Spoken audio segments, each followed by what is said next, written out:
concept proved just as effective.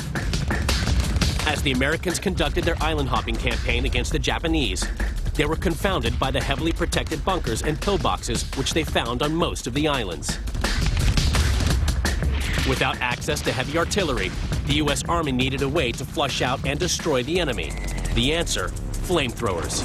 Basically, you're using a flamethrower against somebody who is in a dug-in position where they can shoot out, you can't shoot into it, and basically you're going to be pouring this burning gasoline through the little hole in his pillbox to burn them out. Each pillbox had what we called apertures, or at least a slit in that pillbox, so that they could fire out of it. And that's what you tried to roll your flame through. The flame would go right through there and was very effective. February 23rd, 1945, Iwo Jima. Flamethrower Woody Williams was awarded the Congressional Medal of Honor after single-handedly taking out 7 pillboxes against the full force of the Japanese. And I can remember him crawling on my belly. And I remember him coming charging around the end of that pillbox toward me. There were 5 or 6 of them. And I just opened up the flame and caught him.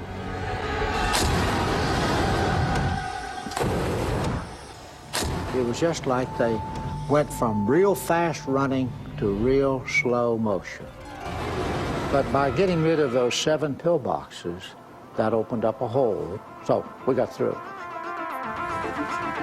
The Japanese were really scared to death of flamethrowers. The portable flamethrower created tremendous terror, but its fear factor was both a strength and weakness. While the enemy might surrender in the face of a flamethrower, they also tried to take it out as quickly as possible. The flamethrower was a prime target and very visible.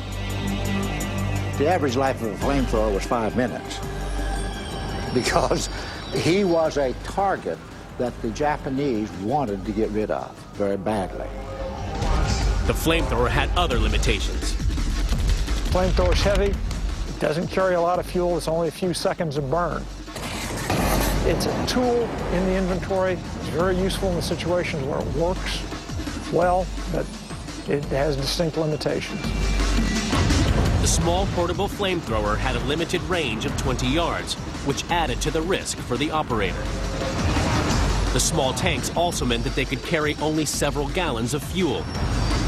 Since you only had enough fuel to burn for seconds, you needed to be very precise and very close to your target. In 1944, one man had an answer to these problems: General Percy Hobart. Hobart designed a series of specialist tanks for the Normandy invasion. A floating tank, a bridge-building tank, and the flame-throwing crocodile.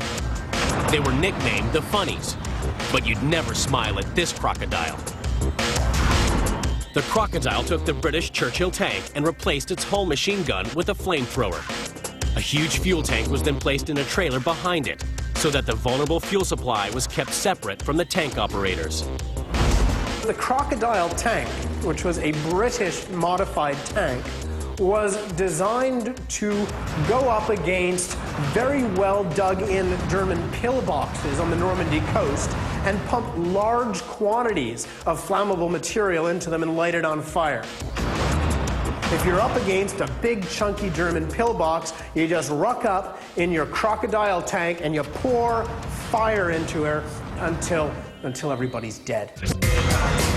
The crocodile's bite proved so effective that the rest of the world's military began building specialized flame-throwing tanks. And fire-breathing T-34s and Shermans entered the battlefield.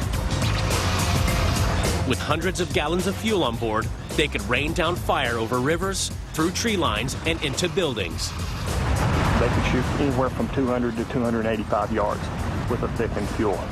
They had a lot more capacity. We carry roughly 4.5 gallons in these flamethrowers, and they carried hundreds of gallons. The mechanized monsters vastly improved the range and destructive power of the flamethrower.